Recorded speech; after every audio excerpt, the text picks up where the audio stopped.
the only thing that's real.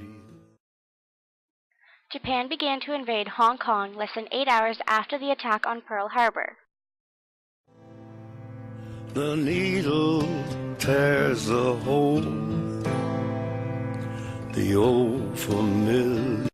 Before the attack on Pearl Harbor, more than 50,000 Japanese soldiers had been massed within 50 kilometers of Hong Kong for an invasion which Canadians did not know about. Try to kill it all away, but I remember everything. The Japanese plans for conquering Hong Kong had been made more than a year before, called Hanasaku, flowers in bloom, flowers in bloom. Canadians were unready for battle. They were classified as C-Force, in need of refresher training or insufficiently trained and not recommended for operations. What have I become? My sweetest friend,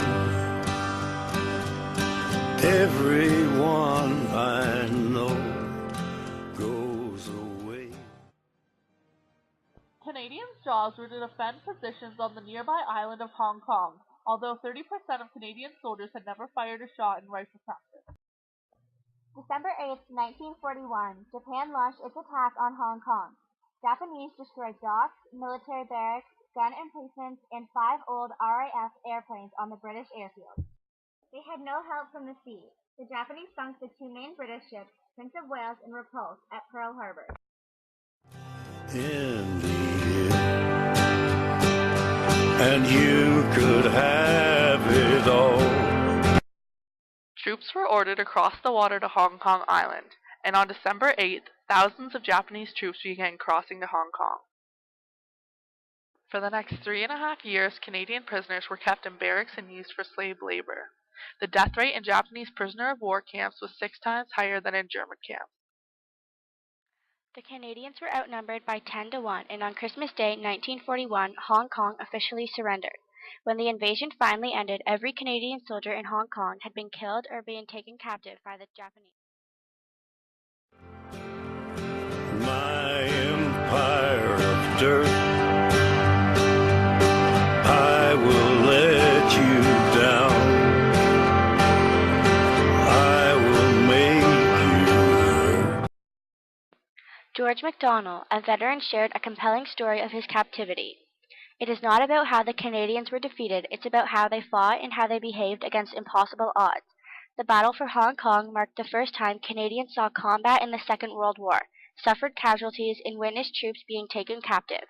Oddly enough, Hong Kong does not figure prominently in the popular image of Canada's military history. Part of this matters may lie in the ambiguities of the battle, the reality that Canadian soldiers went largely undertrained and undersupplied. Other factors include the perception of Hong Kong as a hollow and meaningless defeat, as well as the reality that the Japanese tore apart a defensive plan in weeks, expected to last months. It is for precisely these reasons, however, that we need to confront the Battle of Hong Kong whenever we think of armed conflict, for war cannot be measured only in victories. This was said by a Hong Kong veteran, George MacDonald, and this is why it should be more significant to Canadian history.